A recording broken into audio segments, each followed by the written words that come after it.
Olá, pessoal, sejam todos muito bem-vindos ao canal da Geografia. Eu sou a Renata Schettino, Renata da Geografia. E hoje uma aula muito especial para vocês, queridos alunos, sétimos anos, ensino médio, e para você também, que esteja aí por algum motivo estudando a Geografia do Brasil. Hoje a gente vai falar sobre a organização do território brasileiro. Olha só, gente, uma coisinha que eu queria falar antes para vocês. Já existe um vídeo aqui no canal chamado Formação do Território Brasileiro. Este vídeo, gente, ele trata basicamente de questões históricas, desde o período da chegada dos portugueses, a questão da divisão, a primeira divisão, né, do que hoje a gente tem no território brasileiro, que seriam as capitanias hereditárias, enfim, até a gente chegar na Constituição de 1988, quando a gente tem a última divisão aí do Brasil, no ano seguinte, que seria o estado de Tocantins. Ok? No vídeo de hoje a gente vai tratar da organização do território nacional. Qual que é o objetivo, então? É nesse momento aqui, uma breve conversa com vocês, falarmos como que se dá essa organização interna.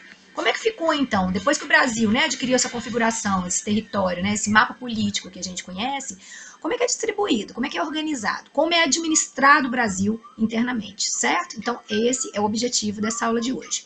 E para isso, gente, para não ficar muito extenso, eu vou focar a aula basicamente em 2 pontos. A gente vai falar sobre a história das cidades, ou seja, os municípios, formação, enfim, né, dados gerais, e a gente vai falar também um pouco sobre regiões metropolitanas, ok? E para vocês que ficarem curiosos também, um site que eu já recomendo, que eu gostaria muito, né, que vocês já adicionassem, se ainda não foi adicionado à sua página de favoritos, que é o site do IBGE. Para a gente que estuda Geografia do Brasil, a nossa fonte maior aí, né, de informações é essa daqui, tá certo? Então vamos lá, gente, o que caracteriza um município, né, que a gente comumente chama de cidade? O município, gente, ele é a menor unidade administrativa que a gente vai ter aí, que o IBGE vai tratar. O Brasil ele tem mais de 5.000 municípios. Similaridade à forma da Constituição, que coloca o Brasil, né, governado por 3 poderes, o município ele também vai fazendo isso da mesma forma. A única coisa que a gente não tem é o poder judiciário. Estão lembrados dos 3 poderes? Então a gente tem o poder executivo, e quem que é o chefe do executivo na cidade? O prefeito. E a gente tem também o poder legislativo, que seria a Câmara dos Vereadores e os vereadores. Gostaria de lembrá-los também que o número de vereadores que uma cidade, um município vai ter, ele é representado, ele é proporcional ao número de habitantes. E isso tem um artigo lá na Constituição. A Renata no direito, não tem jeito, eu vou falar direito com vocês toda hora agora, tá? É bom, gente, formação não ocupa lugar, né? Então vou passar. Número de vereadores, né, que vão compor a Câmara de Vereadores de uma cidade, ela vai de acordo com o número de habitantes. Então, claro, uma cidade mais populosa, ela vai ter uma quantidade maior de representantes no legislativo, ok? E o judiciário, Renata? Não tem tribunal, não tem juiz da cidade, tá bom? É isso. Como se formam as cidades? Existem algumas maneiras, né? Aqui no Brasil, a gente verifica, por exemplo, o crescimento espontâneo, ou seja, uma aglomeração de pessoas que tinham o título de vila, vilarejo, e a partir daí vai crescendo e vai aumentando o número de pessoas e há necessidade de um poder administrativo sobre essa região, sobre essa população. Forma também, gente, seriam as cidades planejadas, como muitas das capitais brasileiras e a nossa própria capital, né, federal, no caso de Brasília. São cidades que elas passam por um planejamento territorial, um planejamento de como que vai ser a forma, né, administrativa. Então são cidades que hoje elas encontram menos problemas relacionados a essas questões. Por quê? Porque elas já tiveram um planejamento prévio. É diferente, por exemplo, de uma cidade de crescimento espontâneo, que ela acaba aumentando, né? Então, assim, as áreas, elas não são bem estudadas, não é feito um estudo prévio, né, de onde que a população vai ficar. Então, há necessidade de se fazer o que a gente chama de zoneamento urbano. Isso faz parte do plano diretor das cidades, certo? Hoje é mais complicado a gente falar em planejamento numa cidade que cresceu espontaneamente, né, que foi aumentando, então as áreas vão sendo ocupadas, a gente não tem uma separação, né, de área industrial, de área residencial, área comercial. Isso acaba complicando um pouquinho para o administrador da cidade, né? A gente chega na seguinte questão, então. Vamos supor que uma cidade ela começa a crescer não só territorialmente, mas porque vai aumentando a população, a necessidade de novas moradias, consequentemente o oferecimento de serviços, né, de prestação de serviços, no caso. Então, escolas, creches, hospitais, o comércio. E o que vai acontecer então com essa cidade, gente? Há momentos em que uma cidade ela começa a crescer tanto que a área de periferia dela, ou seja, onde a gente vai ter a área rural e a estrada, até chegar numa área rural e depois numa outra cidade, pode começar a acontecer o seguinte: uma cidade A e uma cidade B, certo? As cidades começam a crescer. Então, essa área de expansão, ela vai aumentando. Quando chega um momento em que você tem a estrada, né, você tem o limite entre esses dois municípios, e por fim, gente, esse limite some porque a área de expansão urbana foi tão grande que ela emendou, certo? Emendou uma mancha urbana com outra mancha urbana. A cidade A emendou na cidade B.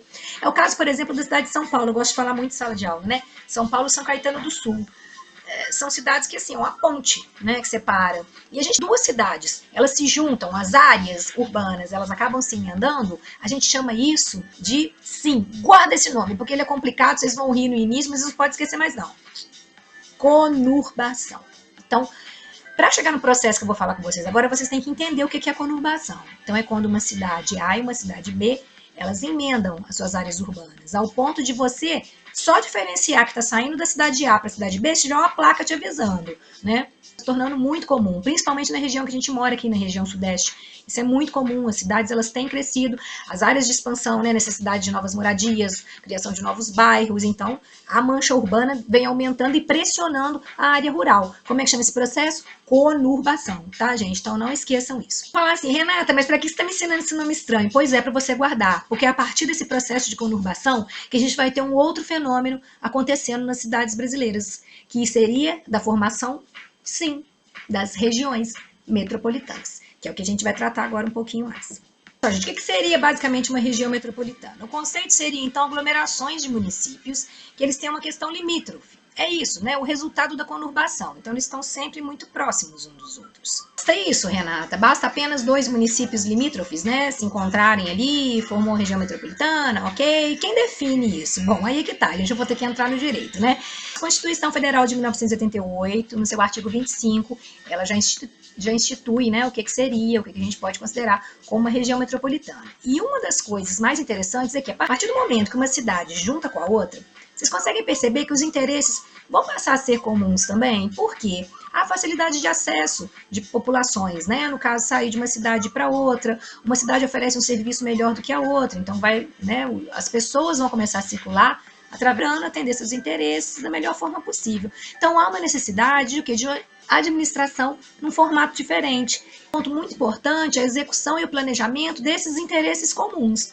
Gente, aqui nesse mapa a gente tem, então, as regiões metropolitanas brasileiras. Elas estão sendo representadas pela área territorial, ok? Não tem nada a ver com a questão da população, até mesmo porque a gente está vendo aqui enormemente, né, a região metropolitana de Manaus, mas lembrando que os municípios das regiões norte e, assim como a região centro-oeste, eles têm uma área maior justamente por ser área de floresta, ter área de preservação, então as áreas municipais elas acabam sendo maiores, certo? Tá, gente? Com relação aos municípios, o que seria interessante que vocês guardassem? É uma unidade político-administrativa e ela vai ter, então, essa questão da administração, totalmente para poder facilitar. E agora, o que a gente tem que colocar é que quando o município ele acaba se unindo ao outro territorialmente, lembrar dessa questão, né? Municípios limítrofes, pelo processo de conurbação, o que a gente vai ter, então, como resultado? As regiões metropolitanas, certo? Qual que é a vantagem em uma região metropolitana? Bom, gente, os recursos, vamos pensar, né, os repasses, o dinheiro que vem da União para essas cidades, ele vai ser unido, porque os municípios estão no mesmo, né, conjunto. A partir daí, eles podem direcionar para quê? Aquela cidade que presta o melhor atendimento, ou aquela que há necessidade de um atendimento melhor, esses repasses vão sendo mais feitos. Então, assim, é como se a gente unisse as administrações. E aquela, particularmente, eu gosto de ressaltar também uma desvantagem, porque se esse repasse não for bem feito, gente, pensem, serão vários municípios. E se ele não tiver em mente, né, a sede, a cidade principal, ali, a sede da região metropolitana, não fizer uma boa administração na distribuição desses recursos, o que a gente vai encontrar aí mais à frente? Cidades que vão começar a ter o quê? Uma escassez, uma falta de determinados, né, serviços, em detrimento a uma superlotação, né? A um momento assim de grande demanda, principalmente na cidade polo, ela fica sobrecarregada, porque se a gente imaginar que as cidades menores, elas não vão ter como atender a população, a gente sabe que isso vai ser jogado para cidade polo. Então, esse é um dos lados negativos, porque senão... Bom, gente, ficamos por aqui então. Espero que essa aula tenha esclarecido aí um pouquinho sobre essas questões dos municípios e das regiões metropolitanas.